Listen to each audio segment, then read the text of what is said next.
నిద్ర అనగానే చాలా చోట్ల గాఢ నిద్ర గురించి ఉంది. కానీ ఎవరైనా ఒక్కరైనా సరే చెప్తారేమో నా సందేశంలో ఉండేది అని అనుకున్నాను.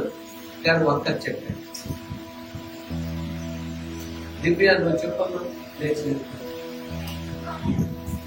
5కు అనే ఎవరు నువ్వు ఎవరు వస్తున్నావు కదా. ఇప్పుడు మనం 5కు గురించి చూద్దాం.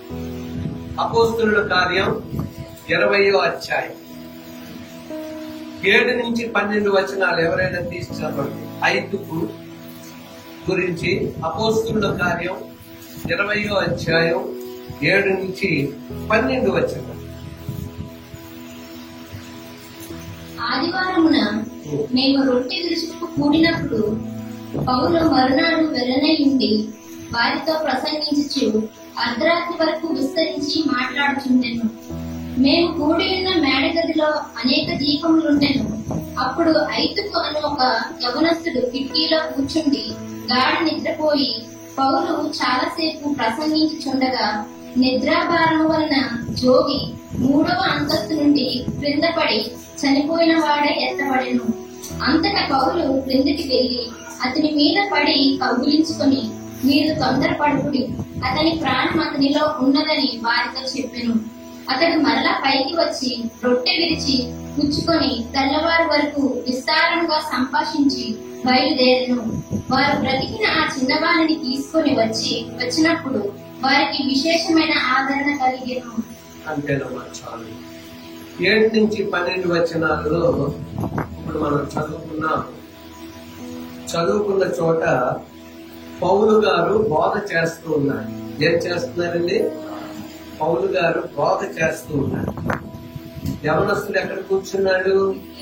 కిటికీలో కూర్చున్నాడు.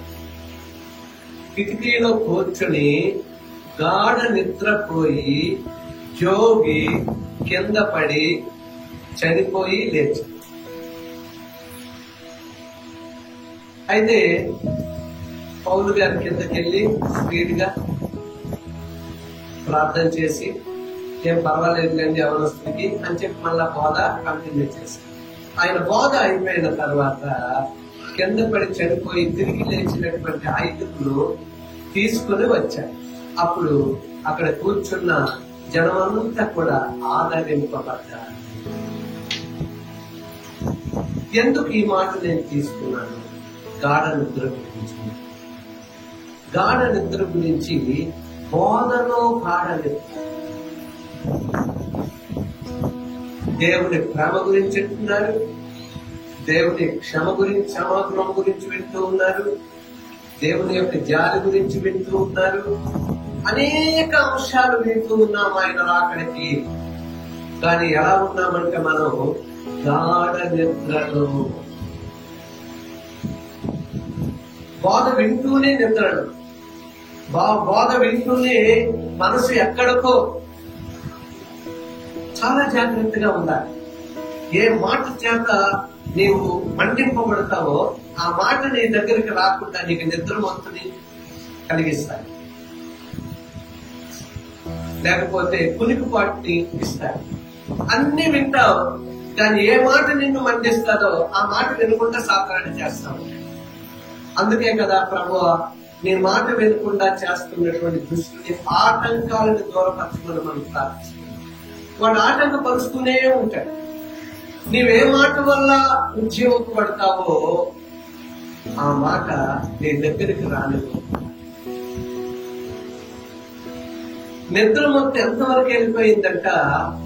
నిద్రమత్తు జోగి. అక్కడ కూడా ఏం జరుగుతూ ఉందంటే 6-7 వచ్చిన చదువు. 6-7 పులియని రొట్టెల దినములైన తర్వాత మేము ఓడ ఎక్కి ఫిలిప్పి విడిచి 5 దినములలో త్రోవకు వచ్చి అచ్చట వారి యొక్క 7 దినములు గడిపి. అంతేనమ్మా, చాలు. పులియని రొట్టెల పండుగ అంటే ఇక్కడ రొట్టె విరిచే కార్యక్రమం కూడా జరిగింది. అది మొట్టమొదట నిర్గమ 12వ అధ్యాయంలోని పులియని రొట్టెల పండుగ, పస్కా పండుగ. అది ఇశ్రాయేలీయులకు, దేవుని యొక్క ప్రజలకు కంపల్సరీ ఈ రోజు మనం తీసుకుంటున్నటువంటి ప్రభు శరీరము రక్తం, ప్రభు శరీరము రక్తము తీసుకొని పాపాన్ని మనలో హృదయంలో దాచినట్లయితే సాతానుడు తిష్టవేస్తాడు. మన హృదయాలలో, మన మనసులలో, మన ఆలోచనలో సాతాను తిష్టవేసి మనం ఏం చేస్తున్నామో తెలియని పిచ్చివాళ్ళుగా మనం మారిపోతాం. ఆలోచించే ప్రభు వల్ల తీసుకున్నటువంటి వారు చాలా జాగ్రత్తగా ఉండాలి. కోపాలు, క్రోధాలు ఇవన్నీ మనం పెట్టుకోవడానికి మన సిద్ధపాటు అంతా వృధా. ఎదుగుచున్న భక్తులు పడిపోయే జనాలు ఈ జనాలు మనకు కనబడుతూ ఉంటాయి. చాలా జాగ్రత్తగా ఉండాలి. సంఘమైన మీతో మరీ నేను చెప్తూ ఉన్నాను. నిద్రమంతో వాడిస్తాడు, నిర్లక్ష్యం వాడిస్తాడు, సోమరితనం వాడిస్తాడు అని సాతాను ఇస్తాడు. ఆత్మీయంగా ఎదగకుండా కొంతమంది ఇంటి దగ్గర పడుకోరు కానీ ఇక్కడికి వచ్చి పడుకోరు.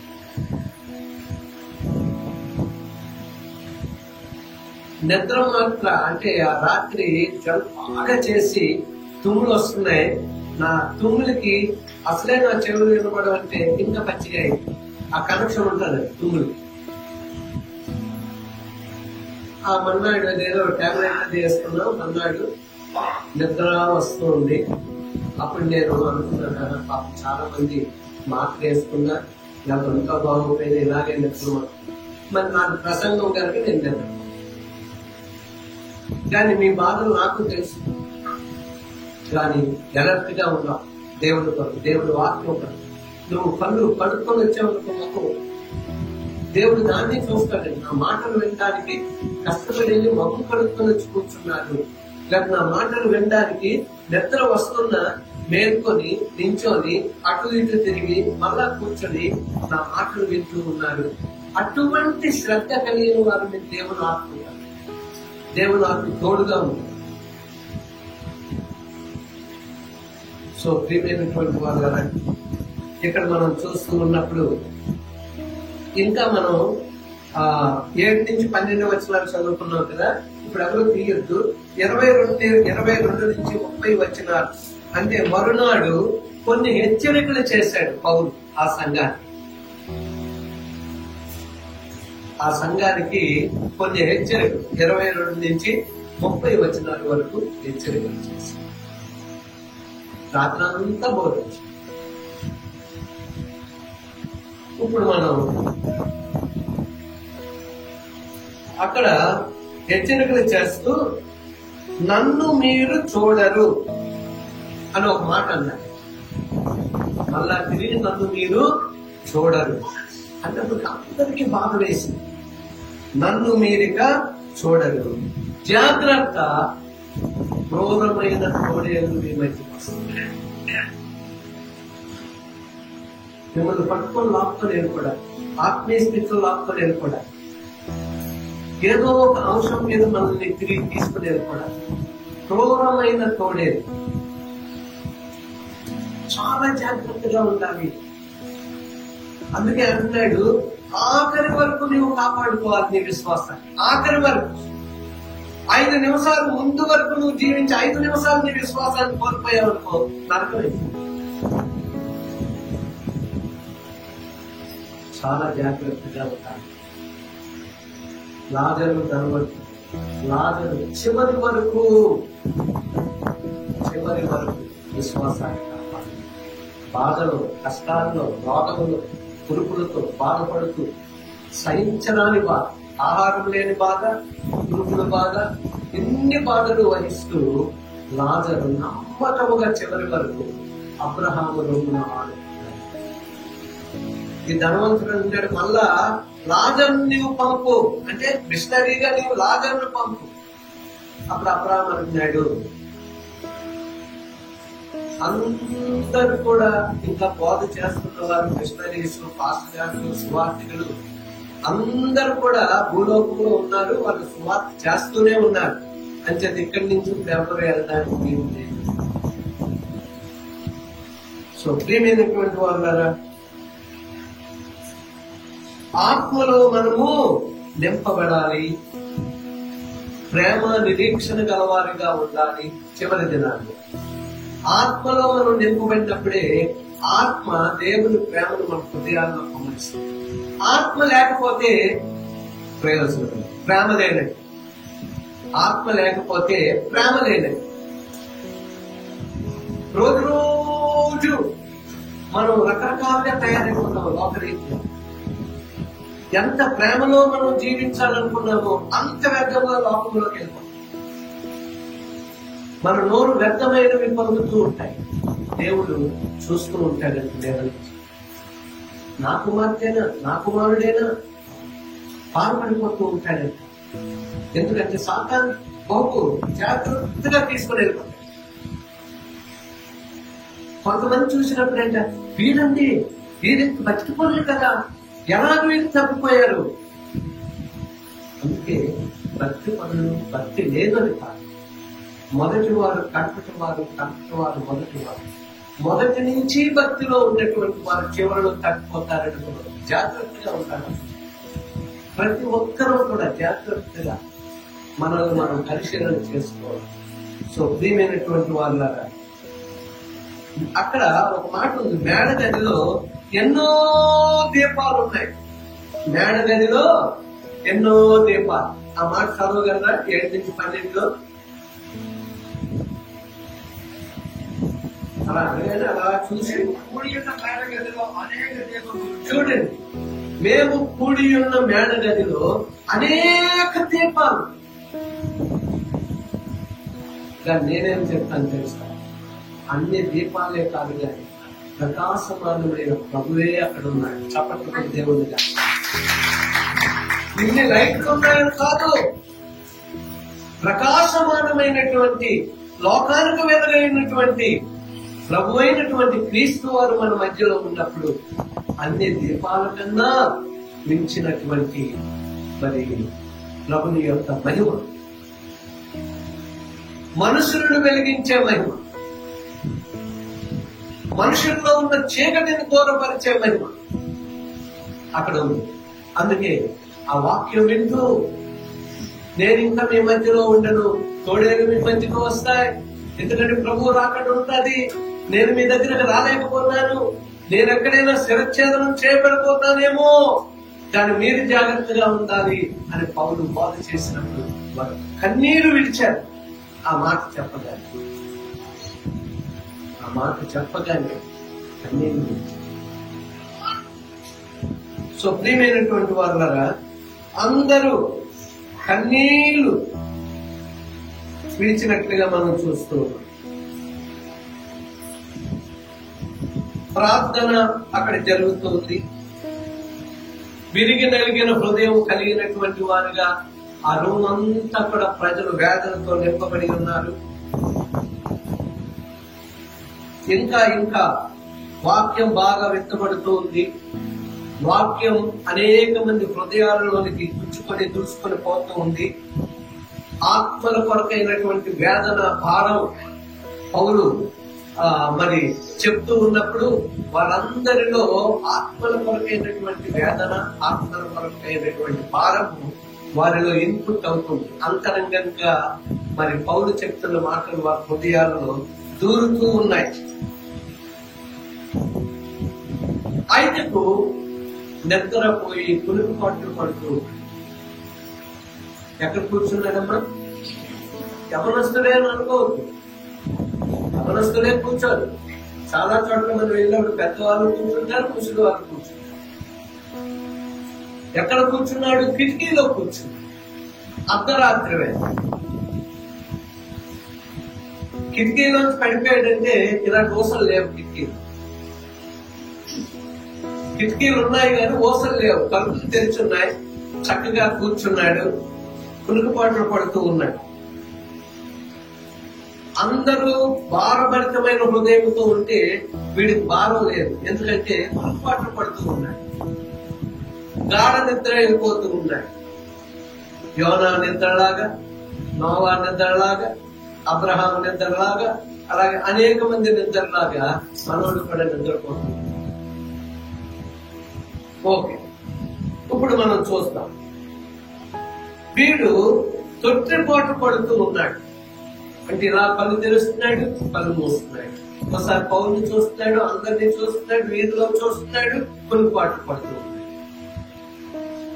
అందుకే చూడండి, యెషయా గ్రంథం 30:30 యెషయా గ్రంథం 40:30. బాలురు సొమ్మసిల్లుదురు, అలయుదురు, యవనస్తులు తప్పక తొట్టిల్లుదురు. యెహోవా కొరకు ఎదురు చూచువారు నూతన బలము పొందుదురు. వారు పక్షిరాజుల వలె రెక్కలు చాపి పైకి ఎగురుదురు. అలయక పరిగెత్తుదురు, సమస్యలక నడిచిపోవుదురు. ఇది మనం చూస్తూ ఉన్నప్పుడు అందరికీ, యవనస్తుల గురించి అక్కడ రాయబడి ఉన్నా, ఇది అందరి కొరకు దేవుని వాక్యం రాయబడి ఉంది. యెహోవా కొరకు ఎదురు చూడాలి, దేవుని మాటల కొరకు ఎదురు చూడాలి, దైవజనుని యొక్క మాటల కొరకు ఎదురు చూస్తూ ఉండాలి. దైవజనుల ద్వారా ఏమి నాతో మాట్లాడతాడో దేవుడు అంటే దైవజనుడు బోరంతే. దైవజనుడు ఏం మాట్లాడుతున్నా ఆత్మదేవుని ద్వారా దేవుడు మనతో మాట్లాడుతూ ఉంటాడు. అందుచేత ప్రియమైనటువంటి వాళ్ళరా, ఇక్కడ మనం చూస్తూ ఉన్నప్పుడు అన్నాడు, మీరు యెహోవా కొరకు ఎదురు చూచువారుగా ఉండాలి. కిటికీలో ఉన్నటువంటి వారు అజాగ్రత్త. కొంతమందికి గర్వం ఉంటుంది, ఎవరిని ముట్టుకోరు, వాళ్ళకి గాలి కావాలి, వాళ్ళకి చక్కగా ఉండాలి ప్రదేశం, కొంచెం చెమట వస్తే ఉండలేము, అటువంటి వారు కిటికీలు చూసుకుంటా ఉంటారు. కిటికీలు అంటే గాలి వస్తుంది, అక్కడ గాలి వేస్తారు. ఇంకా కిటికీలో కూర్చున్నవాడు చూడండి, కిటికీలు మనం వేసిన తర్వాత కెప్టెన్ మనం వేసాం, తర్వాత ఒక సంవత్సరం వస్తూ ఉందన్నప్పుడు అవన్నీ పాకమని బేబీ మన పక్కవన్నీ తీసుకొని వచ్చి అక్కడ తర్వాత ఇదిగో నా కారు కింద ఉన్నటువంటి మెత్తనది, ఇవన్నీ కూడా ఎంతగా మనం చేసాం, దాని గాలి రాకపోవడం వల్ల అవి మనకి అంటే వెళ్తున్న వారు కనబడతారు. పిఎం సౌండ్ వస్తే ఎవరో మాటలు బయటపోయి వెళ్తున్న వారు, ఇక్కడ ఎవరికి కాన్సన్ట్రేషన్. దేవుని చిత్తమే ఒక ఏసీ మనకు వచ్చేసి 3 ఫేస్ మనకు వస్తే అప్పుడు ఎవరిని మనం చూడం. సో అప్పటి వరకైనా సరే మన దృష్టి ప్రార్థన చేసుకోవాలి. కిటికీ పక్కన ఉన్నటువంటి వారు, ప్రభువా నేను కిటికీ వైపు కాదు, నీ వైపు నేను చూడాలి, నీ మాటల వైపు నేను చూడాలి అని ఆశ కలిగి ఉండండి. ఏ సౌండ్లు వచ్చినా పర్వాలేదు, రోడ్డు అన్నప్పుడు సౌండ్లు వస్తా ఉంటాయి.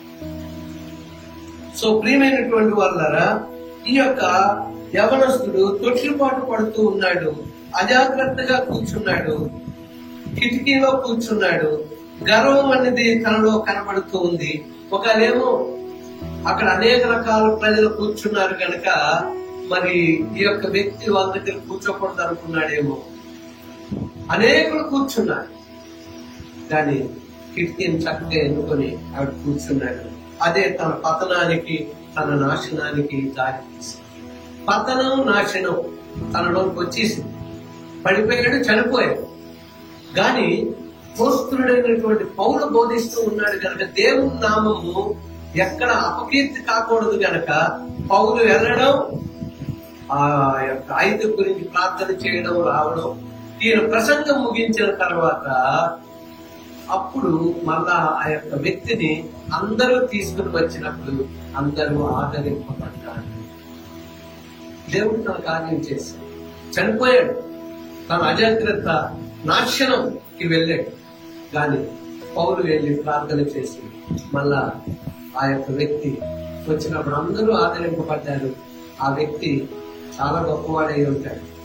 ఆ వ్యక్తి అందరికీ సాక్ష్యం చెప్పుకుంటాడు, నా జీవితం పతనం, నాశనం అయిపోయింది, కానీ దైవజనుని యొక్క ప్రార్థన తిరిగి దేవుడు నాకు నూతనమైనటువంటి మరి జీవితం ఇచ్చి ఉన్నాడని సాక్ష్యం చెప్తున్నాడు. సో ప్రియమైనటువంటి వాళ్ళగా, అందుకే కిటికీ అనేది అపాయకరమైనటువంటి స్థలం. అది విశ్వాసులు అక్కడే పడిపోవడానికి కాదు. కిటికీ వైపు చూడటం, లోన వైపు చూడటం అనేది సాతాను నేచర్. దెమనస్కుడు వాక్యం వైపు చూడటం, ఎప్పుడైతే వాక్యం వైపు చూడమో ఆలోచనలన్నీ కూడా దేవుని గురించి ఉండే ఉంటాయి. దేవుని గురించి ఉండదు. మెలకువగా ఉండేదో చెప్పడానికి ప్రయత్నిస్తాం కానీ దేవుని కొరకు ఈ మనసు ఉండదు. అది అపాయకరమైనటువంటి స్థలం, చోటు. అందుకే ఎంత చక్కగా కీర్తనలు దావీదు మహారాజు రాసిన 1వ కీర్తన 1-3 వచనాలు ఎవరైనా చదవండి. 1-3 వచనాలు అందరికీ తెలిసిన వచనాలే. కిటికీ మీద కూర్చున్నటువంటి వ్యక్తి గురించి చెప్పబడుతున్నటువంటి మాటలు మళ్ళా తిరిగి జ్ఞాపకం చేసుకుందాం. ఈ మాట దుష్టుల ఆలోచన చెప్పుల నడవక, పాపుల మార్గమున నిలవక, అపహాసకులు కూర్చున్న చోటున కూర్చుండక, యెహోవా ధర్మశాస్త్రమునందు ఆనందించుచు దివారాత్రము దానిని ధ్యానించువాడు ధన్యుడు. అతడు నీటి కాలువల యోరను నాటబడినదై ఆకువాడిన తన కాలమందు ఫలమిచ్చు చెట్టు వలె నుండును. హల్లెలూయా. ఎక్కడ కూర్చోకూడదు, ఎక్కడ నిలబడకూడదు, ఎక్కడ నడవకూడదు అన్నటువంటి మాట అక్కడ చెప్పి చివరికి వచ్చినప్పుడు అంటున్నాడు, యెహోవా ధర్మశాస్త్రము దివారాత్రుల్లో ధ్యానించువాడు ధన్యుడు. అతడు నీటి కాలువల యోరను నాటబడినదే ఆకువాడక తన కాలమందు ఫలమిచ్చు చెట్టు వలె ఉండును. ఇంకొక మాట కూడా చూడండి, 1 తిమోతి 6వ అధ్యాయం 9-10 వచనాలు. ఇవి చివరి దినాల యొక్క సందేశాలు. ప్రభువు రాకడికి చాలా జాగ్రత్తగా ఉండాలి. కిటికీ అంటే కిటికీయే కాదు, కిటికీ మీద కూర్చున్నాడు ఎంత అజాగ్రత్త పరుడో, ఎలా నాశనం అయిపోయాడు, ఎలా పడిపోయాడు, ఎలా ప్రాణం కోల్పోయాడు. కానీ దేవుని కనికరం ద్వారా వల్ల వాడు తిరిగి జీవితం సంపాదించుకున్నాడు. 1 తిమోతి 6:9-10. ధనవంతులకు అపేక్షించువారు శోధనలోను పురిలోను అవివేక యుక్తులను హానికరములైన అనేక దురాశలలోనూ పడుదురు. అంటే చాలు ఇందుకే చదువుపడదు అంటే ఎక్కడంట 1 వాక్యం లేకపోవడం. ఎవరి దగ్గర కూర్చోవాలో, ఎవరి దగ్గర నిలబడాలో, ఎవరి దగ్గర నిలబడకూడదు, ఇవన్నీ కూడా చాలా చక్కగా చెప్తూ యెహోవా ధర్మశాస్త్రాన్ని ధ్యానించండి అని. ఇక్కడ ఏమంటున్నాడు, ధనాశకుడు. ధనాశ అంటే 10 రూపాయలు నుండి 100 రూపాయలు కావాలన్న ఆశ కూడా. ఆశ దేవుని వైపు ఉండాలి. దేవుడు ఏమంటున్నాడు, నీ ప్రతి అవసరత తీరుస్తా. మనకు కావలసిన కోరికలన్నీ తీర్చకపోవచ్చు, కానీ ప్రతి అవసరత తీరుస్తాడు. ఎప్పుడంట, ఆఖరి వరకు ఆయన మీదే నమ్మకం. ఆఖరి వరకు. నాకు ఇన్ని సంవత్సరాలు పట్టింది ఎలాగ ఆధారపడాలి. అందుచేత వెంటనే మీకు రాకపోవచ్చు. మరలా దేవుడు మాట్లాడుతున్నాడు కనుక మరలా మన జీవితాలు సమర్పించుకున్నాడు. మన ప్రతి అవసరత దేవుడే తీరుస్తానన్నాడు. చెప్పిన వాడు నమ్మకస్తుడు. దేవుడు చెప్పాడు, నేను కాదు. వాక్యం చెప్తుంది. వాక్యమే దేవుడై ఉన్నాడు. మనతో దేవుడు మాట్లాడుతూ ఉన్నాడు. అనేక దీపాలు అక్కడ ఉన్నాయి. దాని ప్రకాశమానమైనటువంటి యేసే అక్కడ ఉన్నాడు. అలాగే ప్రభువే మన మధ్యలో ఉన్నాడు. ఆయన మాట్లాడుతూ ఉన్నాడు. మన అవసరతలన్నీ తీర్చే దేవుడు. చివరి వరకు నమ్మకం ఎక్కడ కోల్పోవచ్చు. చివరి వరకు నమ్మకం లేకపోతే తొట్టు కొడతాం. అందుకే ధనాశ గురించి తీసుకుని వచ్చాను. ఒక పక్క అటు ఇటు చూసే స్థితిలో మనం ఉండకూడదు, అజాగ్రత్త మనం ఉండకూడదు, ఎక్కడ కూర్చోకూడదు, ఎక్కడ నిలబడకూడదు, ఎక్కడికి నాగకూడదు, అవన్నీ చెప్తున్న మాటలు. ఇక్కడ ధనాశ అనేది మన దగ్గరికి రావడానికి లేదు. ధనాశ విగ్రహం, గొడవలు అక్కడే. ధనాశ లేదు. తర్వాత సడన్ గా సంపూర్ణమ్మ గారు ఇది బాగోలేదు అని నేను రాసుకోలేదు అనౌన్స్మెంట్. అంటే లివరో ఏదో, అంటే ఆవిడకి కూడా షుగర్ ఉంది కనుక రమేష్ డాక్టర్ గారు లివర్ టెస్ట్ కూడా చేయమన్నారంట. అందరూ మనం ప్రేయర్ లో జ్ఞాపకం చేసుకున్నాం. పెద్దలైన వారిని ఆ టెస్ట్ చేసినప్పుడు ఏ తేడా లేకుండా దేవుడు మంచి ఆరోగ్యవంతులుగా ఉంచాలని మనం ప్రార్థన చేద్దాం. సో ప్రియమైనటువంటి వాళ్ళరా, ఇక్కడ ఇంకా మనం యోధా గురించి చూసినప్పుడు అపోస్తలుల కార్యం 1వ అధ్యాయం తీయాలి. యోధా అంటే ధనసంచి ఎవరి దగ్గర ఉందో వాడి గురించి మనం చూద్దాం. ధన సంచి పట్టుకున్నాడు, ప్రభువును వెంబడించాడు. 12 మంది శిష్యుల్లో ఒక్కడై ఉన్నాడు. ఆ ఒక్కడే ప్రభువును అప్పగించాడు. అప్పగించడానికి కారణం ఏంటి? అప్పగించి తర్వాత బాధపడి ఉరి వేసుకొని పేదలు పడి చచ్చాడు. పాపం తన మనసులో ఎప్పుడు కూడా ప్రభువును అప్పచెప్పాలని రాలేదు. ప్రభువును అప్పగించడానికి తను ఇష్టపడలేదు. తనేమనుకున్నాడంటే యూదులకు రాజుగా వచ్చాడు, ఆయన రాజు అయిపోతే మేమందరం కూడా మంత్రులని మినిస్టర్లు అయిపోతాము అని అనుకున్నాడు. కానీ ప్రభు అయిన యేసుక్రీస్తు వారు యూదులకు రాజుగా రాలేదు, మనందరి రాజుగా వచ్చాడు. యావత్ ప్రపంచ ప్రజలకు రాజుగా వచ్చాడు, పరలోక రాజుగా వచ్చాడు, నీతి రాజుగా వచ్చాడు. కానీ యూదా దగ్గర ధనం ఉంది, వాడి ధనాన్నే చూస్తూ ఉంటాడు. ధనం ఖర్చు పెడుతున్నాడేమో, ధన సంచిలోంచి ఏమైనా తీసి. ఎంతో మంది దేవుని యొక్క ధనాన్ని తీసి ఖర్చు పెట్టి వారు రకరకాలైన బాధల్లో శోధనలో వెళ్ళారు. రాజస్థాన్ లో కూడా కుటుంబాన్ని చూశారు. వారు సిఎస్ఐ కుటుంబం, వారి సంఘ పెద్ద. అందులో డబ్బులు చాలా సార్లు తీసి గృహాలను ఖర్చు పెట్టించుకొని ఇష్టానుసారంగా కుటుంబం జీవించింది. అయితే అక్కడ ఉన్న విశ్వాసులు అందరూ కూడా ఏంటి ఇతను ఇలా చేస్తున్నాడు, కానీ పెద్దవాడు, ఎంపీ నుంచి వచ్చాడు, పెద్ద ఉద్యోగం, అతని దగ్గరే ఉంది సంచి. చివరికి రకరకాలుగా కుటుంబంలో శోధనలు వచ్చాయి. ఎంత వేదనకు గురైపోయాడంటే ఇంకా తను బ్రతకడానికి వీలు లేని పరిస్థితికి వెళ్ళిపోయాడు. యోధా దగ్గర సంచి ఉంది, వాడు దాన్ని చూసుకుంటున్నాడు. అందుకే చూడండి, 30 వెండి కాసులను రోకలను ప్రభువుని అప్పగించడానికి. చూడండి ఎందుకు అది ఆ మాట రాయబడదు. 1వ అధ్యాయం 16వ వచనం చదువు. సహోదరులారా, యేసును పట్టుకొనిన వారికి త్రోవ చూపిన యూహాను గూర్చి. చూడండి, యేసు పట్టుకున్న వాడికి త్రోవ చూపాడంట. యేసును పట్టుకోమని త్రోవ చూపాడంట. ఆయన్ని నేను ముద్దు పెట్టుకుంటాను, వారే యేసు ప్రభు, శిష్యులందరూ ఒకలాగే ఉంటారు, మీకు తెలియదేమో. యేసు ప్రభుతో నేను నడిచాను కనుక వెళ్ళి నేను ముద్దు పెట్టుకోగానే ఆయన పట్టుకోండి అని త్రోవ చూపాడంట యేసును పట్టుకోవడానికి. ఎంత దుర్మార్గం పని చేశాడు, పేగులు పడి చచ్చాడు. జాగ్రత్తగా ఉండాలి. ధనము గురించి మనము అననీయ సప్పీరా ఏం చేసి ఉన్నారు? వారు ధనము వారిదే, దేవుడికి ఇస్తానన్నారు వారే, మన దేవుడి దగ్గరే వారు మోసం చేశారు. అప్పుడు ఆ టైం అంట స్టార్టింగ్ అపోస్తలుల బోధ. 2 భార్యాభర్తలు ఒకరి తర్వాత ఒకరు చనిపోయారు. 2 అబద్ధాలు ఒకరితో ఒకరు మాట్లాడుకున్నారు. అప్పుడు పేతురు అంటున్నాడు, ధనము మీదే కదా, పొలం మీదే కదా, అమ్మిన వారు మీరే కదా, మేము ఇస్తాము అన్నవారు మీరే కదా, అయితే ఎక్కడెందుకు మీరు ఏకీభవించారు? ఎందుకు మీరు తప్పుడుగా ఆలోచించారు? 2 చనిపోగానే యవనస్తులుగా వస్తూ ఉన్నారు, పెన్మిట్ని పాతిపెట్టిన వారు వస్తూ ఉన్నారు కానీ సఫీరా ఆ స్టార్టింగ్ డేస్ ఇవన్నీ ఆలోచించండి ఒకసారి. మనం త్రోవ చూపాడంటే యేసయ్యను పట్టుకోవడానికి.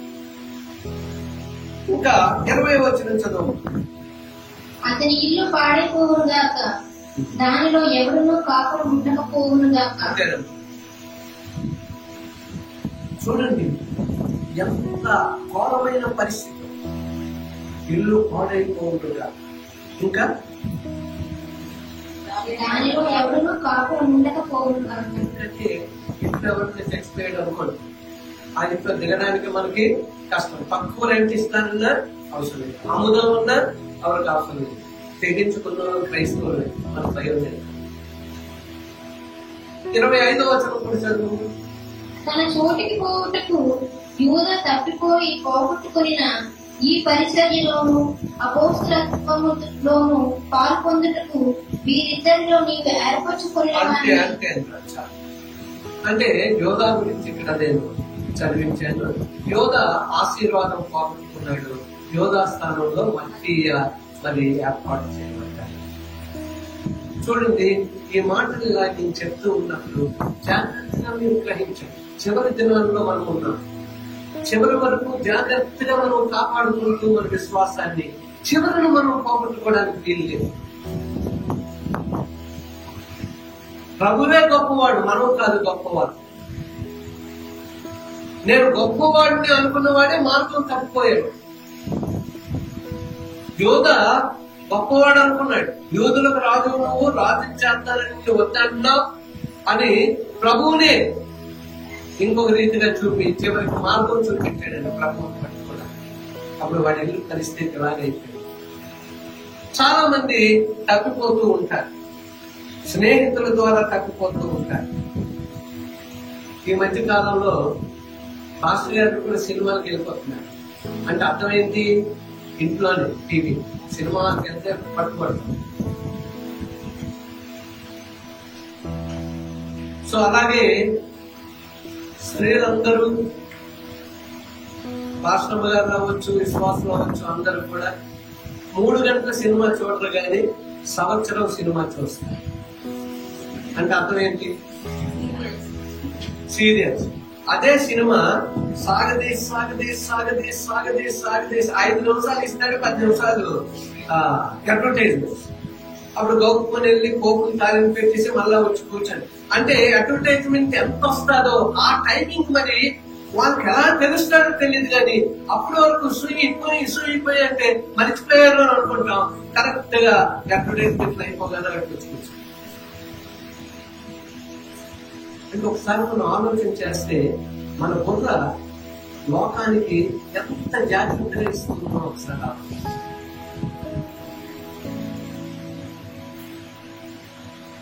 ఇంకా మగవారిని ఏదో అనుకుంటాం, ఆడవాళ్ళు వారు పని చేస్తారు కానీ కాకాట్లు ఆడొద్దు, చెడిపోతాం అంటా ఉంటారు.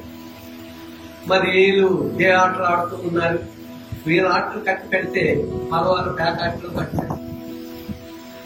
ఆడవాళ్ళు తెలియదు కానీ మగవాళ్ళ మీద అన్ని వేసేస్తారు. వీళ్ళు చేస్తున్న పని ఇంట్లో దేవుని చిత్తంలో నడుస్తున్నారా లేదా ఆలోచించాలి. అలాగే మగవారు కూడా పేకాట, మద్యం, మాదక ద్రవ్యాలు, రకరకాల అలవాట్లు చూడండి. దాంట్లో కూడా అమ్మా మీ ఆయన చచ్చిపోతాడు కనుక ఒకసారి తాగుడు మానొద్దు, నువ్వే బాటిల్ తీసుకొచ్చి కొంచెం ఇయ్యు అంటే డాక్టర్ ఎంత మంచి మాట చెప్పాడంటే, నీ చేతితోనే సారా తీసుకొనిరా, దాని బ్రాంతి తీసుకొనిరా, పెగ్గి ఇయ్యు, ఏమండి మీరు చచ్చిపోతారంటే వద్దు ఒకటే అంటే అని. ఈ మధ్య నేను ఇంకొకటి విన్నాను, భార్యాభర్తలు కూర్చొని హ్యాపీగా తాగుతున్నారు. అంటే తాగుడు భార్యల వరకు కూడా వెళ్ళిపోయాడు. రాబోయే దినాల్లో రాజస్థాన్ చూసే పిల్లలతో సహా తాతగారు కూర్చొని అందరికీ ఇస్తూ చిన్న పిల్లలకు కూడా స్పూన్తో త్రాగుబోతుంది. కాబట్టి ఇంకేమవుతుంది? చివరి దినాలలో మనం ఉన్నాం. ఎంత జాగ్రత్తగా మనం ఉండాలి, ఆలోచన చేయాలి. దేవుని పిల్లలు పరిశుద్ధ జీవితం జీవించాలి. ఆయన వాక్యం పరిశుద్ధమైనది. వాక్యం నువ్వు చదివినప్పుడు, వాక్యం విన్నప్పుడు, వాక్యం ధ్యానించినప్పుడు పరిశుద్ధాత్మ అంటే పరిశుద్ధత.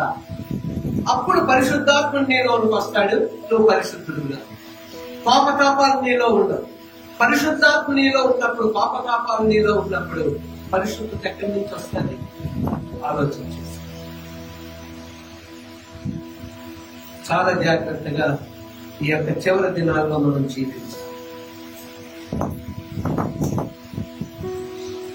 ఎక్కడైతే మనం పడిపోతూ ఉన్నామో ఆ గొయ్య కూర్చివేయబడాలి. ఎక్కడైతే మనం పడిపోతూ ఉన్నామో ఆ గొయ్య కూర్చివేయబడాలి. ప్రార్థన చేయి, ప్రభువా ఈ అంశంలో నేను పడిపోతూ ఉన్నాను, గొయ్య కూర్చండి. ఆత్మదేవుడా గొయ్య కూర్చాను, నీ సహాయమైన సాక్ష్యం ఇచ్చాను, మళ్ళా గోతిలో పడకుండా నన్ను కాపాడు తండ్రి. ఆ గొయ్యను కూర్చివేయను, ఇంకా నేను గొయ్యలో కాలు వేయడానికి వీల్లేదు. తిరిగి మళ్ళా నేను ఆ స్థలానికి వెళ్ళడానికి వీలు. ఆ స్థలానికి మనం వెళ్ళామంటే వాడు ఎలాగైతే పడి చనిపోయాడో అయితే తిరిగి లేచాడు దేవుని కృప ద్వారా. అపోస్తులుడైన పౌలు గందరగోళం అవ్వకూడదని కిందకెళ్లి ప్రార్థన చేసి తిరిగి లేపాడు చనిపోయిన. అలా అందరికీ అవ్వదు. నువ్వు తిరిగి మళ్ళా వెళ్ళావు అంటే నువ్వు కిటికీలో కూర్చున్న వాడిగా ఉన్నావు. అవతలా నీకు కావాలి, యువతలా నీకు కావాలి. దుమనస్కుడు, రెండు మనసులు కలిగినటువంటి వాడు. వారిలో తొట్టిలో కన్ను ఉన్న తొట్టిలో నీళ్ళు ఎలాగైతే నిలవదో ఇలా చూసుకుని ఇలాగన్నప్పుడు వాక్యం వస్తాయి. కానీ నిలవదు. తూట్లు పొడవబడినటువంటి కొండ కనుక ఆ యొక్క నీరు పోతూ ఉంటాయి. వాక్యం నిలబడాలి, నీలో కార్యం చేయాలి అంటే నీవు అజాగ్రత్తగా ఉండడానికి వీలు లేదు. ఇప్పుడు చూడండి, యోహాను సువార్త 6వ అధ్యాయం 66వ వచనం.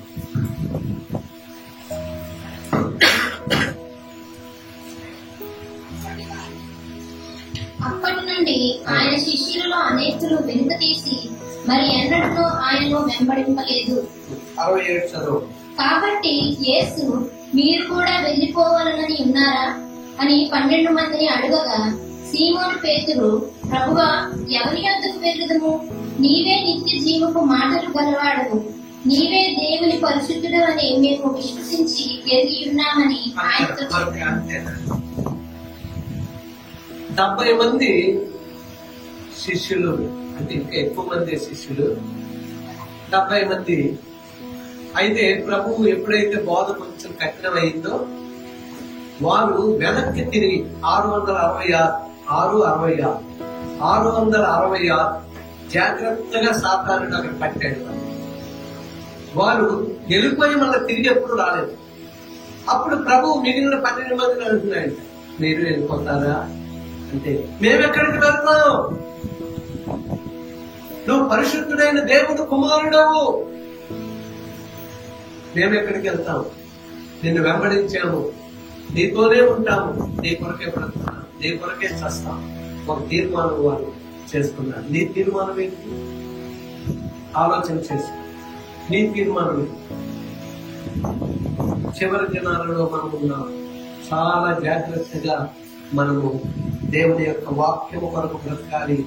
చూడండి, శరీరానికి ఆహారం. ఈ మధ్య ఆ పేర్లు నా జ్ఞాపకం, కార్డు పేర్లు నా జ్ఞాపకంలో. ఈ ఎక్కడి నుంచి అయితే మనం ఆర్డర్ చేస్తాం, భోజనాలు వస్తాయి కదా, నన్ను మీరు ఒకటి చెప్పండి, ఒక పేరు భోజనాలు వచ్చాయి. Okay, Swiggy. ఇంకోటి టొమాటో. ఓకే, మీరు చెప్పండి, నువ్వు చెప్తున్నారు. నాన్న మీరు చెప్పండి, జోసెఫ్. ఇంకోటి ఏదైనా పేరు అందరికీ అన్ని తెలుసు కదా, మీరు చెప్తున్నాం.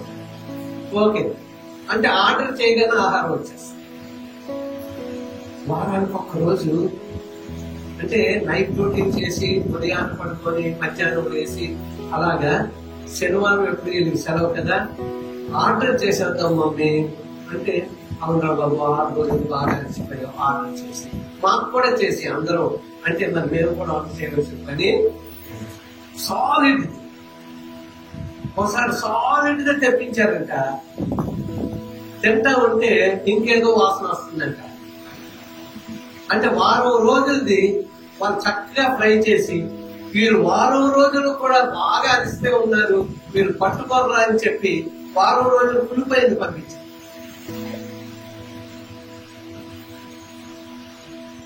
ఓకే, ఎందుకు మాట చెప్పాడంటే అలా అర్థం పెడతాం. శరీరానికి ఆహారము అవసరం, వారానికి ఒకసారి ఇంకా అవసరం.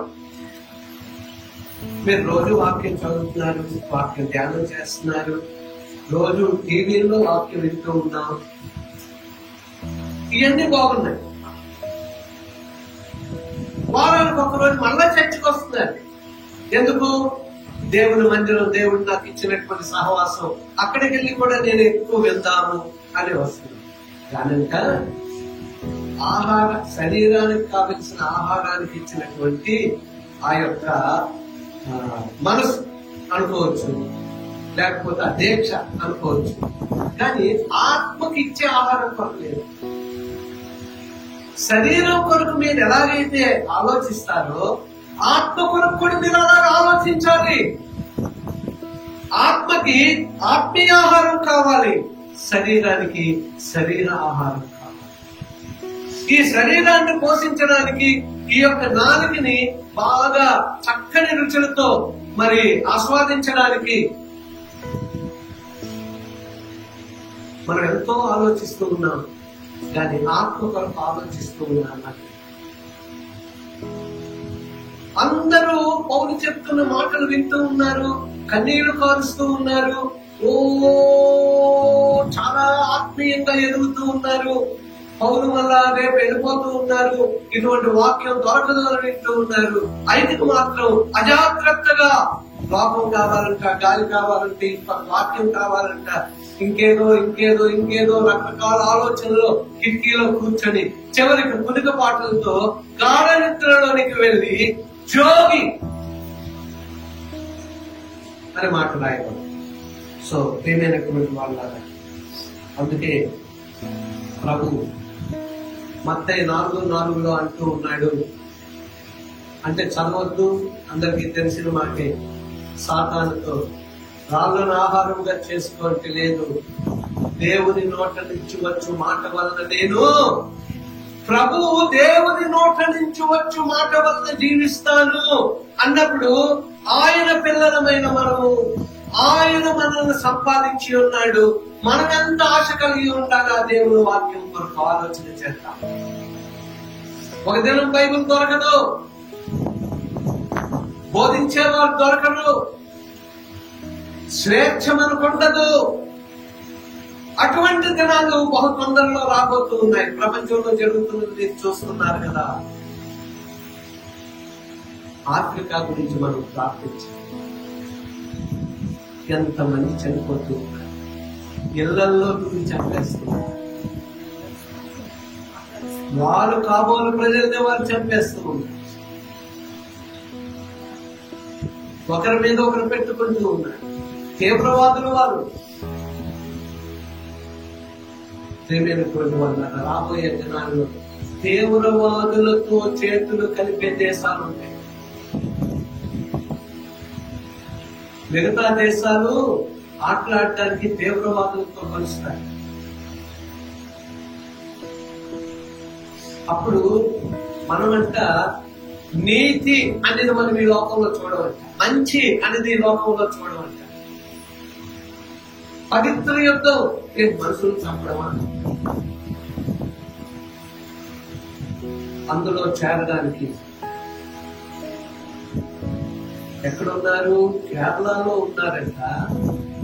అక్కడి నుంచి ప్రయాణమై కాబూల్ వెళ్ళి అక్కడి నుంచి ప్రయాణమై పాకిస్తాన్ వచ్చి మరి ఏం చేస్తున్నారంట, ఈ కార్యక్రమాలు చేస్తున్నారు. రేపు విశాఖపట్నం నుంచి ఎవరో బయలుదేరొచ్చు. ఎక్కడో అని మనం పేపర్లో వింటూ ఉన్నాం. నీ చుట్టుపక్కల, నా చుట్టుపక్కల దేవుని కాపుదల లేకపోతే ప్రపంచంలో ఏ దేశంలో కూడా శాంతి ఉండదు. చివరి దినాలు ఎంతమంది సాయుధ దళాలు ఉన్నప్పటికీ మన కాపలా, మన చావు మనకి వారి కాపలా ద్వారా దొరకదు. అది మనం ఇందిరాగాంధీని చూసాం, రాజీవ్ గాంధీని చూసాం. అందరికీ ఒక బుల్లెట్, కానీ ఇందిరాగాంధీకి 8 బుల్లెట్లు నచ్చాయి. ఆవిడ వాయిస్ వింటూ ఉంటే, ఆవిడ ఆ యొక్క భవనం దగ్గర చాలా సార్లు వెళ్ళారు ఢిల్లీలో. ఆవిడ ఎక్కడెక్కడ ఆవిడ ప్రీచింగ్ చేసి ఆ ప్రీచింగ్ వినపడుతూ ఉంటారు. మనం అలాగే తిరిగి అదంతా తిరిగి రావచ్చు. ఆవిడ చనిపోయిన ప్లేస్ అంతా. సో ప్రియమైనటువంటి వాళ్ళు ఈ మాటలు నేను ఎందుకు చెప్తూ ఉన్నానంటే, నిర్లక్ష్యముగా అజాగ్రత్తగా మన భక్తులు ఉండడానికి నిర్లక్ష్యం వద్దు, అజాగ్రత్త. ఆత్మలో ఆత్మీయంగా అభివృద్ధి కావాలి, పడిపోయే స్థితిలోకి వెళ్ళడానికి వీలు. నీవు నేను ఆయన కొరకు బ్రతకాలి, ప్రజల కొరకు కాదు.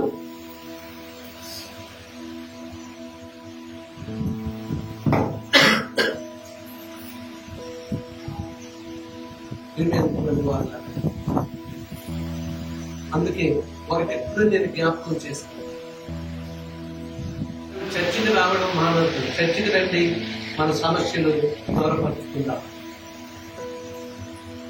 రావంటే రావు, పెద్దలు ఎలా రారు. నేను ఎన్నిసార్లు చెప్పాను, రావని చెప్పాను కదా పాస్టర్ గారు.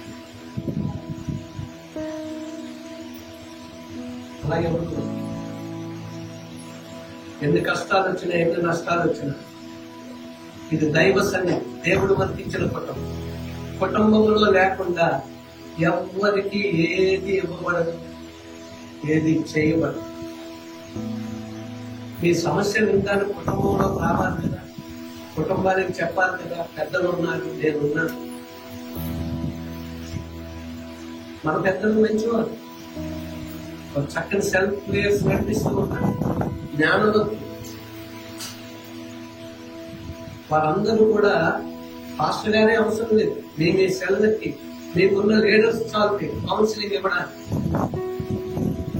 మీ బాధలు అర్థం చేసుకోవడానికి, మిమ్మల్ని అన్ని విధాలా నడిపించడానికి, మీకున్న కష్టాలలో వాక్యం చెప్పి ఆదరించడానికి. వారి వల్ల కానప్పుడు వారు నాతో కూడా పంచుకుంటారు. పాస్టర్ గారు నేను కూడా ఈ విషయంలో చూడండి, ఇది మా విశ్వాసుల పరిస్థితి. అప్పుడు నేను చూస్తాను.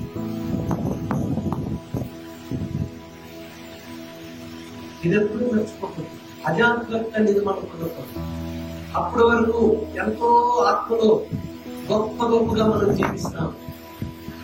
మొదటి వారు కరెక్ట్ వారు, కరెక్ట్ వారు మొదటి వారు. ఎందుకు ప్రేమ ఐక్యతలు మనం పోగొట్టుకోవాలి, ఆలోచించాలి. సో ప్రియమైనటువంటి వాళ్ళ, ఇంకా మనం మత్తయి 26:41 చూస్తే మెలకువగా ఉండి ప్రార్థన చేయండి అంటూ ఉన్నారు. మెలకువగా ఉండి ప్రార్థన చేయండి. తర్వాత విశ్వాసముతో మీరు ప్రార్థించండి, రోగి స్వస్థపరచబడతాడు అని యాకోబులో రాయబడి ఉంది. ఇంకా మనం చూసినప్పుడు ఏమంటూ ఉన్నాడంటే,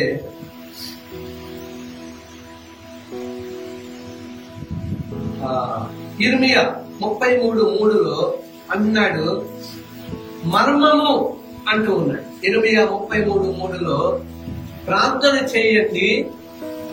చెప్పండి, గూఢమైన సంగతులు నాకు మొర్ర పెట్టండి, నాకు ప్రార్థించండి. గూఢమైన సంగతులు, రహస్యమైనవి నేను మీకు తెలియజేస్తాను. ప్రభు ఎంత గొప్పవాడు. మెలకువగా ఉండండి అని మొట్టమొదటి అంటూ ఉన్నాడు. విశ్వాస సహితమైన రోగిని స్వస్థపరచును ప్రార్థన అంటున్నాడు. మెలకువగా ఉండండి, ప్రార్థన చేయండి. ప్రార్థనలో మర్మాలను, రహస్యాలను తెలుసుకోండి. ఇంకా ఆత్మీయంగా మీరు బలము పొందండి. చర్చిలో ఉన్న వారందరూ కూడా కొత్త తైలముతో ఆనందిస్తూ ఉన్నారు. What about you?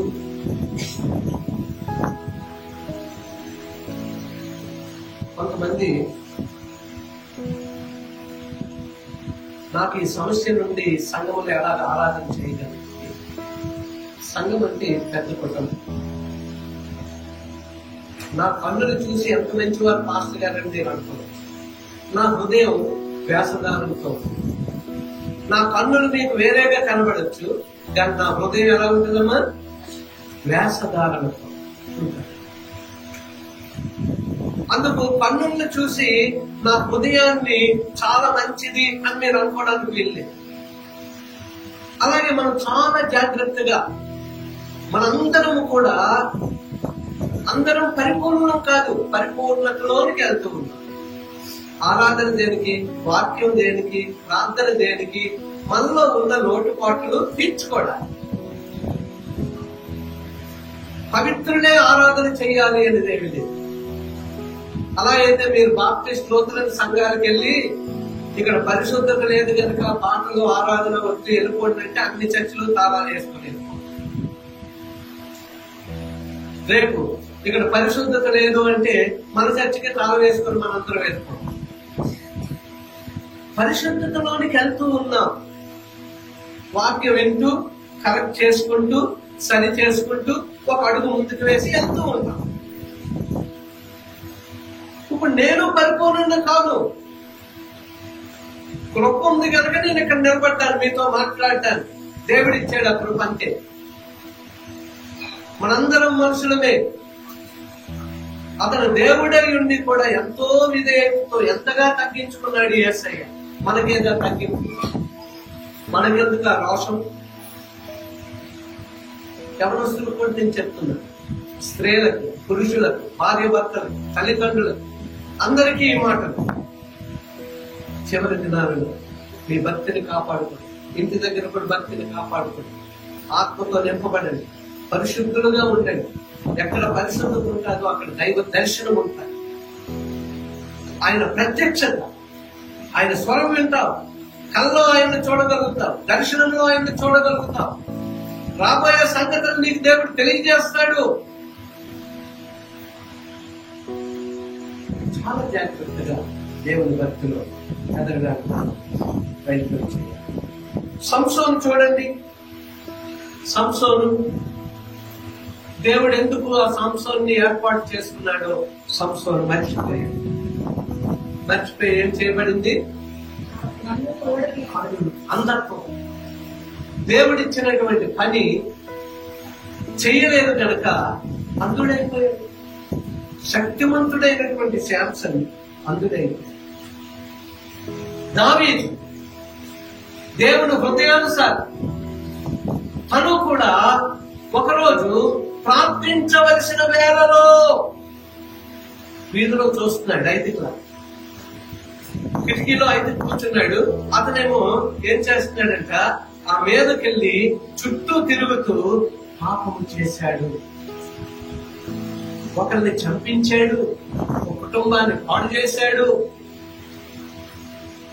అయితే హృదయానుసారి కనుక పశ్చాత్తాపంతో నిండి 51వ కీర్తనంతా ఏడుస్తూ తిరిగి ప్రభు సన్నిధిలో తన జీవితం మళ్ళా మార్చుకొని దావీదు వంశంలో నుంచే ప్రభు అయిన యేసుక్రీస్తు వారు జన్మించారు. ఎప్పుడో ఇజ్రాయెల్ అనుకుంటాను శుక్రవారం మెసేజ్లో రాహాబు గురించి, వారి గురించి, వీరి గురించి చెప్పినట్టుగా మనం చూస్తున్నాం. సో ప్రియమైనటువంటి వాళ్ళ యోనాను మనం చూసినప్పుడు నా వల్లే తుఫాన్ వచ్చింది, నన్ను ఇసిరియండి సముద్రంలో కంటే పశ్చాత్తాపం లేదు. కడుపులోకి వెళ్ళిన తర్వాత చేప కడుపులోకి అప్పుడు మొరపెడుతూ ఉన్నాడు. కడుపులోకి బయటికి రాగానే మళ్ళా మామూలే. నాకు తెలుసు నువ్వు వీళ్ళందరినీ రక్షిస్తావని. ప్రియమైనటువంటి వాళ్ళ గొప్ప గొప్ప భక్తులే అలాంటి పరిస్థితుల్లో ఉండి దేవుడు వాళ్ళని విడిచిపెట్టాడు. వాళ్ళ చేతే ఆయన పని చేయించుకున్నాడు. వాళ్ళ ద్వారానే ఆ యొక్క నినివే పట్టణాన్ని దేవుడు జ్ఞాపకం చేసుకున్నాడు. మనం తప్పిపోయిన ఆయన తల్లి మరిచిన, తండ్రి విడిచిన, మరి మన ప్రభు మనవలేదు, విడవలేదు. ఆయన దక్షిణ హస్తం మనకు. అందుకు తప్పిపోయిన మన జీవితాలతో దేవుడు యవనస్తులతో మాట్లాడుతున్నాడు, స్త్రీలతో, పురుషులతో, భార్య భర్తలతో, తల్లిదండ్రులతో, అందరితో మాట్లాడుతూ ఉన్నాడు, పెద్దలతో మాట్లాడు. ఎంత జాగ్రత్తగా ఉంటారు. సో ప్రియమైనటువంటి వాళ్ళ మళ్ళా తిరిగి వారందరూ కూడా, శాంసన్ కూడా చివరిని పశ్చాత్తాపంతో ఏడ్చాడు. తన జీవితంలో దేవుడిచ్చిన పని సగం మందినే చంపాడు, కానీ చనిపోతూ డబల్ చంపాడు. అంటే చివరికి పశ్చాత్తాపం. దావీదు వంశం స్థిరపరచబడ్డారు. దావీదు యొక్క పశ్చాత్తాపం యోనా ద్వారా కార్యక్రమం జరిగించుకున్నాడు. గెత్సెమనే వనంలో అపోస్తలులైనటువంటి వారు నిద్రపోతూ ఉన్నారు, కుంగుతూ ఉన్నారు. అప్పుడు ప్రభు వచ్చంటూ ఉన్నాడు, ఆత్మ సిద్ధమే గాని శరీరం బలహీనంగా ఉందా? ఒక్క గడియ నా కొరకు మేలుకొని ఉండలేరా? పడుకోండి అని వెళ్ళిపోయాడు. వాళ్ళందరూ ప్రభువును వదిలిపెట్టి పారిపోయారు. నీ కొరకు మేము మరణిస్తామనేటువంటి వారు ప్రభువును విడిచిపెట్టి పారిపోయారు. పారిపోయిన వారిని ఆయన వదలలేదు. ఆయన శిలువ మోస్తూ వెనక్కి తిరిగి అలాగే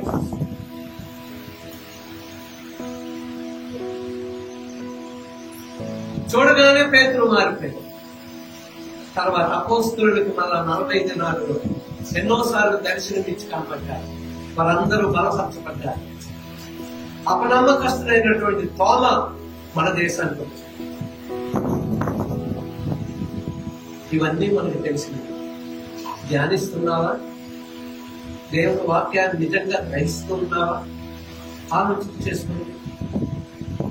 సో ప్రియమైనటువంటి వాళ్ళ ఇంకా విశ్వాసముతో కూడినది మానవుడు దేవుని మీద ఆధారపడాలి. యోహాను సువార్త చదవండి, 14వ అధ్యాయం 13, 14.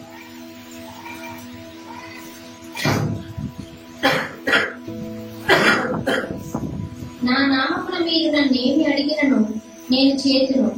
మీరు నన్ను ప్రేమించిన ఎడల నా ఆజ్ఞలను గైకొందురు. నేను తండ్రిని వేడుకొందును, మీ యొద్ద ఎల్లప్పుడూ నుండుటకై ఆయన వేరొక ఆదరణకర్త. అంతేనమ్మా, చాలు. ఎల్లప్పుడూ మీ దగ్గర ఉండడానికి ఆదరణకర్తను పంపమని తండ్రిని వేడుకుంటాను. మీతోనే ఉంటాడు ఆదరణకర్త. మిమ్మల్ని ఆదరిస్తాడు, మిమ్మల్ని బలపరుస్తాడు. ఎంత చక్కని మాట్లాడి. మానవునికి ఆదరణకర్త కావాలి, మనుషులకు కావాలి. అందుచేత అనాథలుగా నేను విడిచిపెట్టి వెళ్ళిపోవడం లేదు. భయపడవద్దు. మీరేం చేస్తారు అంటే వేచి ఉండండి, నేను మహిమపరచబడతాను. అప్పుడు ఆత్మ కిందకి దిగి వస్తుంది. ఆత్మ మీకు జ్ఞానం ఇస్తుంది. ఆత్మ మిమ్మల్ని బలపరుస్తుంది. ఆత్మ మిమ్మల్ని నడిపిస్తుంది. ఆత్మ మిమ్మల్ని కాపాడుతుంది చివరి వరకు. అంచేత ఆదరణకర్త దేవుణ్ణి మీ దగ్గరికి పంపమని, మీ దగ్గర ఉంచమని తండ్రిని నేను వేడుకుంటాను. అడగండి, నేను ఇస్తాను. వెతకండి, నేను దొరుకుతాను. తట్టండి, నేను తీస్తాను అని మొత్తం 7:7 చెప్తూ ఉన్నాడు. తర్వాత ఏమంటూ ఉన్నాడు? యోహాను సువార్త 15:7 మీరు నా యందును, నా మాటలు మీ యందును. అంటే ఇప్పుడు మీరు వింటుంది ఆయన మాట. ఆ మాటలు, చెప్పిన మాటలు అవగాహన చేసుకుని మన హృదయంలో పెట్టుకుంటే అవి పరిశుద్ధాత్మ దేవుడి ద్వారా, ఆ మాటలు ద్వారా జీవించడానికి మన శక్తిని ఆత్మదేవుడిస్తారు. సో ప్రియమైనటువంటి వాళ్ళ ద్వారా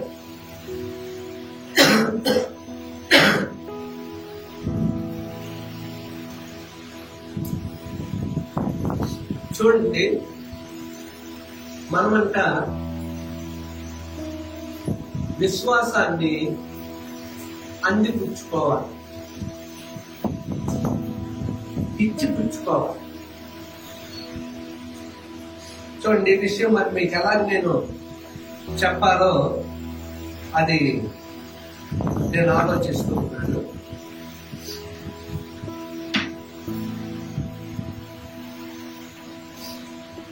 మనమంట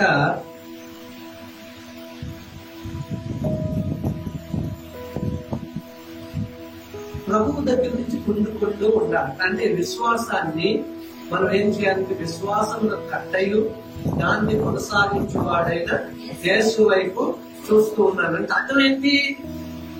మనం విశ్వాసంలో బలపడాలి, విశ్వాసంలో స్థిరపడాలి. అంటే విశ్వాసంలో కట్టైన యేసు వైపు చూస్తూ, అంటే నీకున్న కొద్ది విశ్వాసం ద్వారా ఎవరి వైపు చూడాలి?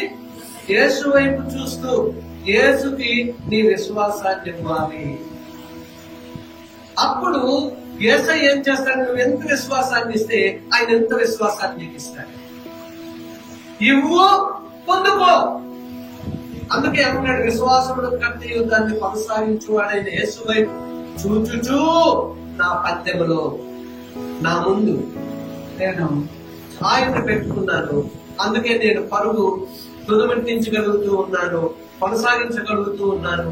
బహుమతి కొరకై నేను పరిగెడుతూ ఉన్నాను, పొంది ఉన్నాను అని చెప్పి అపోస్తలుడైన పౌలు అంటూ ఉన్నాడు. సో ఇంకా మనం యాకోబు 4:4 ఏముంది చూడకుండా చెప్పండి.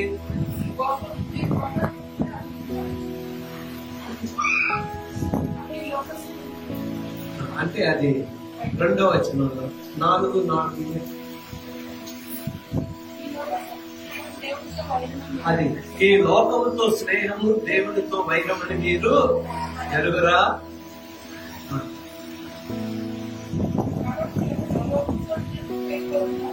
కాబట్టి ఎవడి లోకముతో చేయబోరును, స్నేహం చేయబోరును, వాడు దేవుని శత్రువు. చాలా జాగ్రత్తగా, ఎంత క్లియర్ గా చెప్పబడుతూ ఉంది. అందుచేత మనం చాలా జాగ్రత్తగా లోకముతో స్నేహం చేయకూడదు అంటూ ఉన్నాయి. ఇద్దరు యజమానులకు మీరు ఇద్దరు యజమానులకు మీరు దాసులుగా ఉండలేరట్టు అంటున్నారు. అయితే సాతానుకు అంటే లోకానికి, లేకపోతే ప్రభు పరలోకానికి, ఈ రెండే. ఆ మాటలు మొత్తం 6:24 ఉన్నాయి. ఇద్దరు యజమానులు. అందుకే ఏమంటే నిద్ర మేలుకో, క్రీస్తుని మీరు ప్రకాశించడానికి సిద్ధంగా ఉన్నాడు. మరణం అనేది శాశ్వతమైన శత్రువు. నిద్రిస్తున్న నీవు మేలు, నిద్రించిన వాడు మేలుకోగలడు కానీ చనిపోయిన వాడు మేలుకోడు. ఎవరు చనిపోయారు అంటే ఎఫెసీ 2:2 పాపముల చేత ఎవడైతే ఉంటాడో జీవిస్తాడో వాడు చనిపోయినటువంటి. మనమంట ఒకవేళ మనము నిద్రావస్థలో ఉన్నట్లయితే అంటున్నాడు, నీవు మేలుకో, నిద్ర ఉన్నావు కనుక నువ్వు మేలుకో, క్రీస్తుని మీద ప్రకాశించడానికి సిద్ధంగా ఉన్నాడు అని ఎఫెసీ 5:14 చెప్పబడి ఉంది. సో ప్రియమైనటువంటి వాళ్ళరా, ఇంకా మనం చూస్తూ ఉంటే ఎస్తేరు యొక్క ప్రార్థన, ఇశ్రాయేలీయుల యొక్క విముక్తి చూడండి.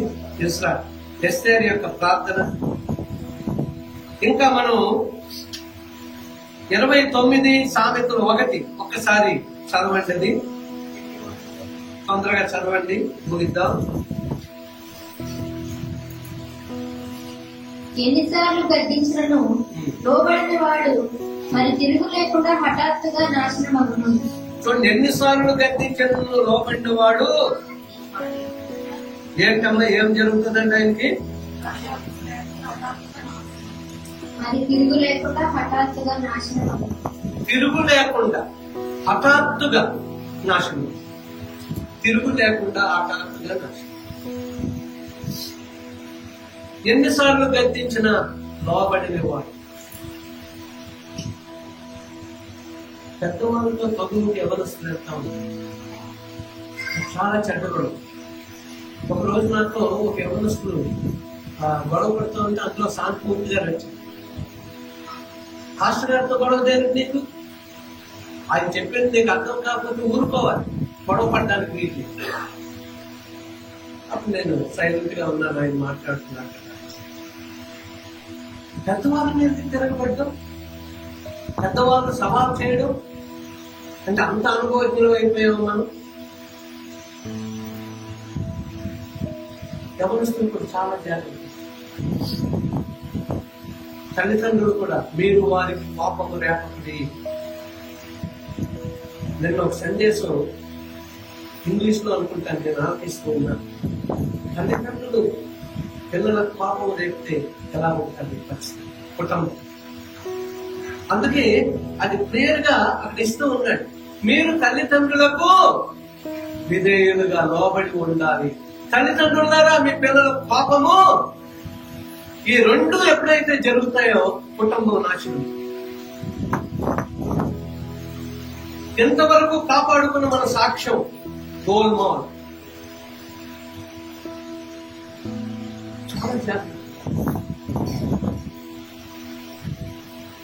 ఒక్కోసారి సంఘంలో జరుగుతున్నటువంటి పరిస్థితులు ఎవరైనా వచ్చి నన్ను అడిగారు అనుకోండి, ఏమయ్యా దేవుడు పాపంలోనే ఉన్నామయ్యా.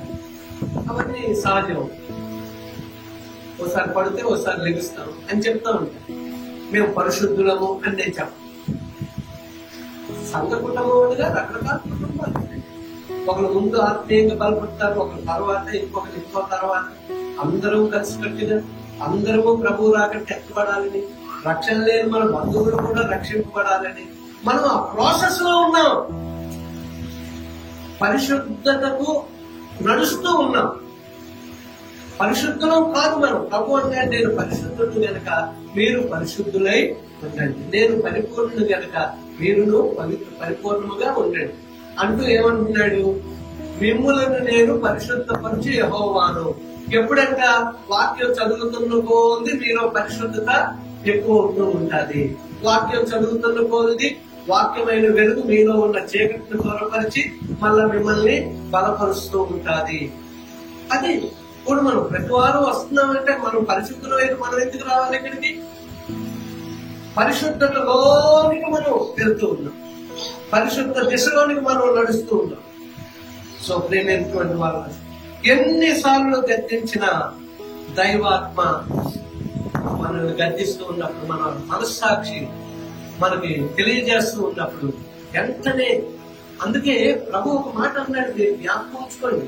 మీరు మోకరించి ప్రార్థించినప్పుడు ఎవరి మీదైనా ఏదైనా ఉంటే వచ్చే వారం వెళ్ళండి అనలేదు. ఏమన్నాడు? ప్రార్థన ఆఫ్ చేయి, ప్రార్థన చేయకి నీ ప్రార్థన దేవుడు విండు. వేషధారణగా మనం ఉండడానికి వీలు లేదు. అందరికీ, నన్ను మొదలుకొని మీ అందరికి కూడా వేషధారణ వద్దు. ఎవరి మీద ఏదైనా ఉంటే ముందు ఒప్పుకో, తర్వాత ప్రార్థించు. ఎవరి మీద కక్ష పెట్టుకొని మనం ఏమి చేయాలి? మనం ఎవరిమే ఒకరి మీద కక్ష పెట్టుకోవడానికి. సో ప్రియమైనటువంటి వాళ్ళ, నాకు ఎలాగైతే సమయం దొరుకుతా ఉంటుందో ఆ సమయంలో నేను ఎదగలుగుతాను. అలాగే నా సోదరులందరూ మీ సమయాల్లో దేవుడు మీతో మాట్లాడు. ఈ రోజు దేవుడు మనతో మాట్లాడాడు కనుక మనం కిటికీ మీద కూర్చోం, రెండు మనసులతో మనం ఉంటాం.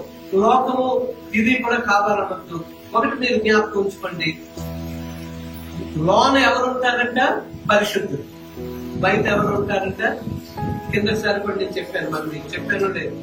లోన్ ఉన్నవారు పరిశుద్ధుడు, బయట ఉన్నవారు పాపం. లోకమంతా పాపంలో ఉంది. దేవుడు మనల్ని ఆయన రక్తంలో కడిగి లోనని తీసుకొచ్చాడు. అంటే మనం ధన్యుడు, మనందరం ధన్యుడు. మనల్ని పరిశుద్ధతలోకి తీసుకొచ్చాడు. ఆయన పరిశుద్ధ రక్తం ప్రాణాన్ని ఇచ్చి విలువను, తన విలువ అంటే తన ప్రాణం ఇచ్చి మనల్ని కొన్నాడు. సో ఆ విషయాలు అందుకు మనం చూస్తూ ఉన్నప్పుడు నోవా అందరిని కూడా గద్దించాడు. ప్రభు వచ్చేస్తున్నాడు, అందరూ మారు మనసు పొందండి. ఎన్ని సంవత్సరాలు? 120 సంవత్సరాలు. అంతే, వచ్చింది, వర్షం వచ్చింది, నావ పెరిగిపోతుంది, కిటికీ తర్వాత కలుపు దేవుడే మూసాడట. నోవా నోవా అని కేకలేస్తూ ఉన్నారు, విలపిస్తూ ఉన్నారు. వాళ్ళకి ఎవరికైనా రక్షణ వచ్చిందమ్మా? ఒక ఫ్యామిలీ అంతే దేవుడితో 8 మంది నావలో ఉన్నారు. 120 సంవత్సరాలు సువార్త చేస్తే ఒక్కడు కూడా వెళ్ళలేదంట. అందరూ హేళన చేశారంట. అప్పుడు నోవా నోవా అని పిలుస్తా ఉంది. ఇంకేం నోవా? పలుపు కిటికీ కూడా దేవుడే మూసాడు. అంతమంది నాశనమైంది. ఇన్ని మాటలు మనం వింటూ కూడా ఇంకా దేవుడికి మనం ఎందుకు చోటు ఇవ్వడం లేదు? ఆలోచించండి. ఒక్కోసారి మనకి కొన్ని పొజిషన్స్ వస్తాయి. వచ్చినప్పుడు తప్పదు కదా అని వెళ్ళదు, మళ్ళా పాపానికి వెళ్ళదు. తప్పదు కదా అని మనం వెళ్ళదు. ఏ పోస్ట్ వచ్చినా నేను పాపంలో పడిపోను అంటే నా పోస్ట్ తీసుకున్నా. తప్పదు. పోస్ట్ కంటే మించింది పరలోకం. లేదా పోస్ట్ లో నేను ఉంటూ కూడా అనేకులకు దీవెనకరంగా నేనుంటాను. ప్రార్థన చేస్తూ దైవశక్తితో ఆ పోస్ట్ ని కాపాడుకుంటూ ఆ పోస్ట్ ద్వారా న్యాయం చేస్తూ నువ్వు పరిశుద్ధంగా జీవించు. ఎంతమంది IAS, IRS, IFS వీరందరూ గొప్ప గొప్ప ఇంజనీర్లు, వీరందరూ కూడా సైంటిస్టులు ప్రభువుని నమ్ముకొని అంత ఉన్నతమైన స్థితిలో ఉన్నవారు ఆ స్థితిలోనే దేవుణ్ణి కనపరిచారు. సో నీవు నేను ఎలా ఉంటాను? దావీదు చేసిన తప్పుకు 2 సమయాలు 12:14 ఎవరు చదవదు. దావీదు చేసినటువంటి తప్పుకు శత్రువుకు హేతువు కలుగజేశాడు దావీదు. దావీదు చేసిన తప్పు అనేక మంది చనిపోయారు, రోగాల బారిన పడిపోయారు. దావీదు చేసిన తప్పు, దావీదు రాజు చేసిన శత్రువుకి హేతు ఇచ్చేసాడు, హేతు కలిగి చేశాడు. ఆయన దేవుడు ప్రేమించి మళ్ళా తిరిగి కన్నీరు కార్చడం, దావీదుని ఆశీర్వదించిన రీతిలో 5కు పడిపోయాడని అక్కడ ఉన్న వాళ్ళకి ఎలా తెలుసు? 3వ అంతస్తు. అరే మీరు చెప్పండి, పిల్లలు మీరు చెప్పండి. కిటికీలో కూర్చున్నాడు, అందరూ వాక్యం వింటూ ఉన్నారు, పడిపోయాడు. అందరికి ఎలా తెలుసు? నువ్వు చెప్తున్నాను ఏమన్నా తీసి చెప్పండి. అమ్మ అందరూ అర్థం కదా, వాక్యం చూస్తున్నారు, పౌరులు చూస్తున్నారు. ఇంకా అమ్మ నువ్వు చెప్పండి. పడిపోతే సమలేదు, 3వ అంతస్తు మీద పడిపోయాడు. వీళ్ళందరూ వాక్యం అదేమంటే పులుకుపాటు పెట్టాడు, కొంచెం జోగాడు, పడిపోతున్నానికి అని కాకేసింది. అప్పుడు అందరూ ఇలా చూస్తున్నారు. ఇలా చూసినప్పటికీ అందరూ కింద చూస్తున్నారంట. అమ్మో అమ్మో ఏమైందంటే 5 పడిపోయాడు. ఆ కేక ఇప్పుడు దేవుడు వాక్యం ద్వారా తన కేక వేసి పడిపోయిన 5కిని దైవజనుడు కిందకెళ్ళి ప్రార్థన చేసి ఆ కూడిక అయిపోయిన తర్వాత 5కిని తీసుకుని మీదకి వచ్చినప్పుడు అందరూ ఆదరింపబడ్డారంట. 5కు దేవుని కొరకు మహిమకరంగా జీవించుంటాడు. అందుచేత ఎవరైనా నిద్రావస్థలో ఉన్నట్లయితే, పురుగుపాటులో ఉన్నట్లయితే, జోగుచున్న వారైనా ఉన్నట్లయితే దేవుడు మనల్ని ఒకసారి లేపడానికి ఇన్ని మాటలు చెప్పాడు. దిమనస్కులుగా మనం ఉండకూడదు. దేవుని మాటకు చోటిద్దాం, పరిశుద్ధులకు పవిత్రకు చోటిద్దాం. దేవుడు మనందరినీ దీవిస్తాం. అందరూ లేచి నిలబడండి, ప్రార్థన చేస్తాం.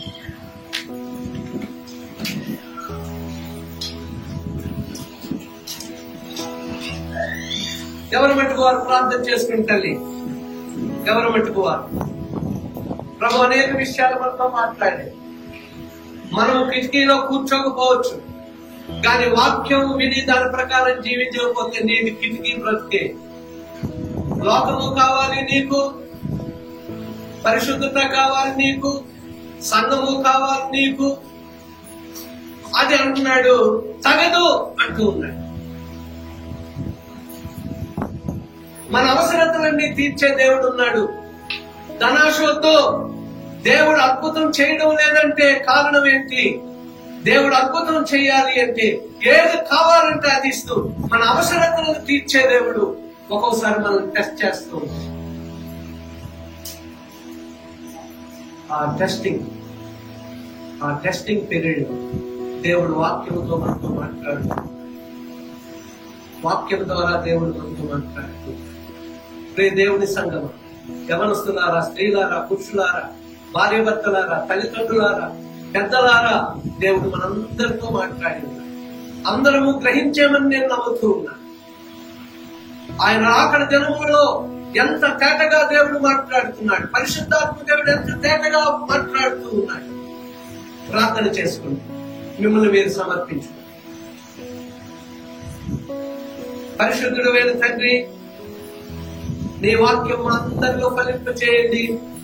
ఆత్మదేవుడా, ప్రతి ఒక్కరిని ప్రభువాన్ని ఆత్మతో సంధించి ఈ దినం ఇంటికి వెళ్ళినప్పటికీ వాక్యం ధ్యానిస్తూ మా బ్రతుకులను సరి చేసుకుంటూ ఇప్పటి వరకు మనస్కులుగా ఉన్నట్లయితే 5వ బెంచ్ మీద మేము కూర్చున్నప్పటికీ వాడు ప్రభు ఎలాగైతే నాయన మరి కిటికీలో కూర్చొని అజాగ్రత్తగా నిద్రమత్తులు జోగి పడి చనిపోయినో అయినా నీవు తనను విడవలేదు.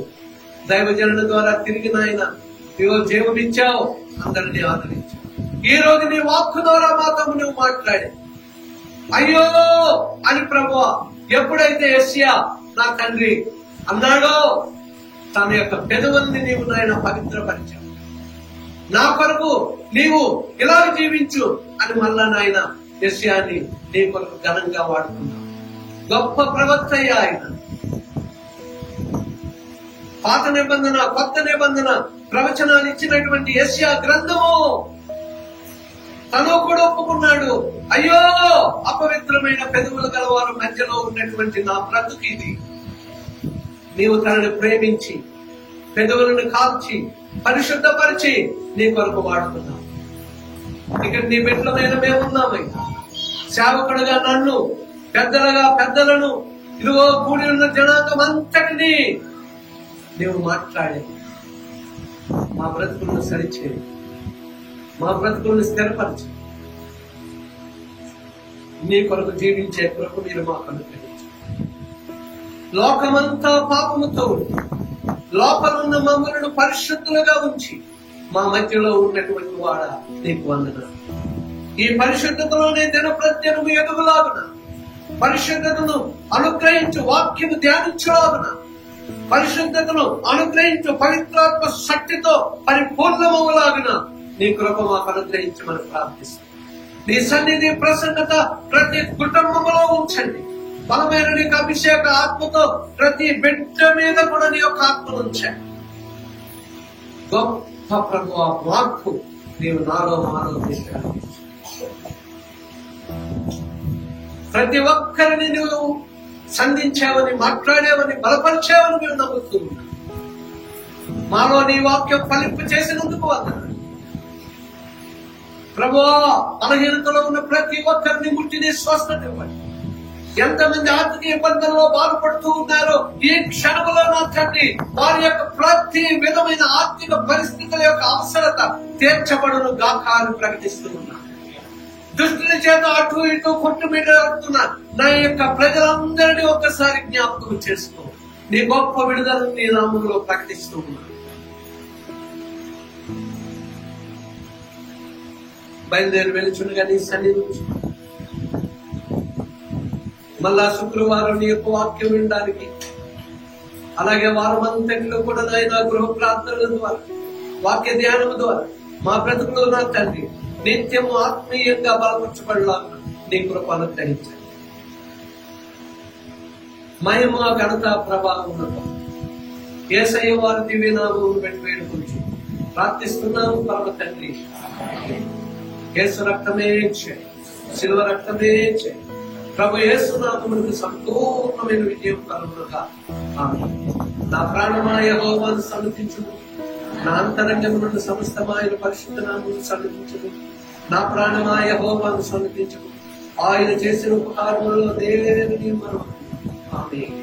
తొట్టిల్లకుండా కాపాడుటకు సర్వశక్తి కలిగిన దేవుని ప్రేమ, ప్రభు అయిన యేసుక్రీస్తు వారి పరిశుద్ధాత్మ దేవుని యొక్క దివ్య సన్నిధి సహవాసం కూడి ఉన్న మనతోనూ సార్వత్రిక సంగముతో రాలేని వారికి నీ తన ఆత్మను అనుగ్రహించి వాక్యం వారిలో ఫలింపచేసి నడిపించి బలపరిచి కాపాడును గాక. హల్లెలూయా. అందరికి వందనాలు. నా ముందు దీవించు.